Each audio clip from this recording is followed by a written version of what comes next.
When it is night, there is always day. When it was an age of darkness, it was also a time for light.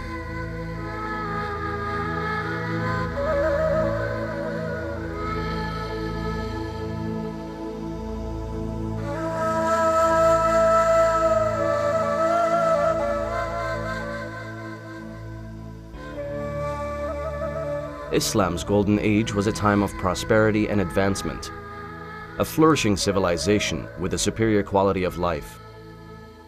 With Islam as their driving force, Muslim scholars excelled in various fields of specialty. They were intellectually unrivaled, particularly in literature, science, and technology. What paved the way for Muslim scientists was the community's ability to sustain its growing economy. This was achieved with advances in technology, especially in the area of agriculture. Networks of wells continuously provided communities with water. Water-raising machines were used mainly for irrigation. Muslims made many advances in this area of technology, improving efficiency and automating many processes. The perfection of this utilitarian technology was the portal to the birth of fine technology, where it became a display of splendor and a status of prosperity. Art was no longer confined to paintings and pottery, but it also included scientific innovations. Around the year 1200 AD, and in the tradition of the Caliphate era in preserving and documenting knowledge, the Sultan commissioned Badee AlZaman Ismail bin AlJazari to write a great book that details his work. Al-Jazari was clearly an established engineer who understood all aspects of utilitarian and fine technology.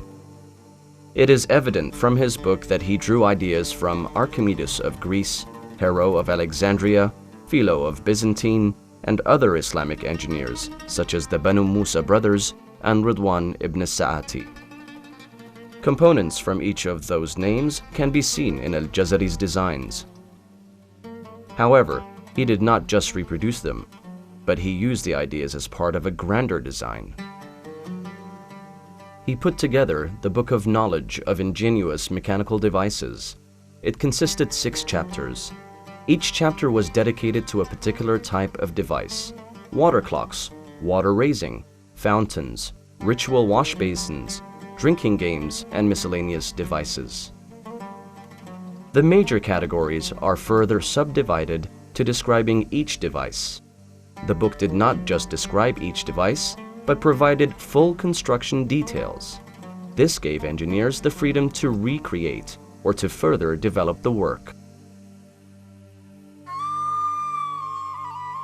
Al-Jazari's castle water clock is probably the grandest device. Standing at about 10 feet wide and 11 feet tall, it featured a large zodiac dial at the top, 12 pairs of small doors, 12 small illuminated dials, 2 falcons, and 5 life-sized figures of musicians producing sound or music. Archimedes first documented a clock using a descending float tank. The castle clock follows the same principle. A float is controlled by the outflow of water from its tank. This float is also sufficiently heavy enough to drive pulleys around the clock. The outflow of water can be used to power other mechanisms. Al-Jazari made the clock more accurate and used ideas of pneumatics and siphons, first described by Hero and Philo and developed by the Banu Musa brothers.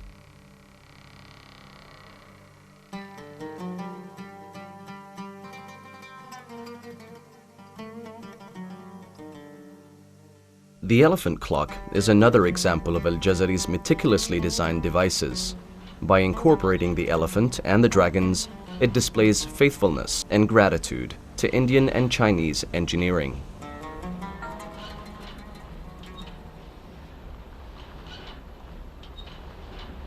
The book also illustrates fully automated water-raising machines that derive their power from rivers or streams, as well as devices powered by animals.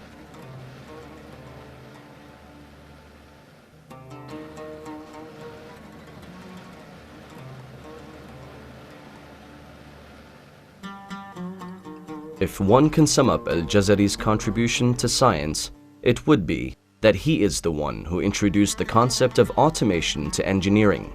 He also beautified engineering with practical artistry and imagination. Al-Jazari is but one of the countless Muslim scientists overlooked by history.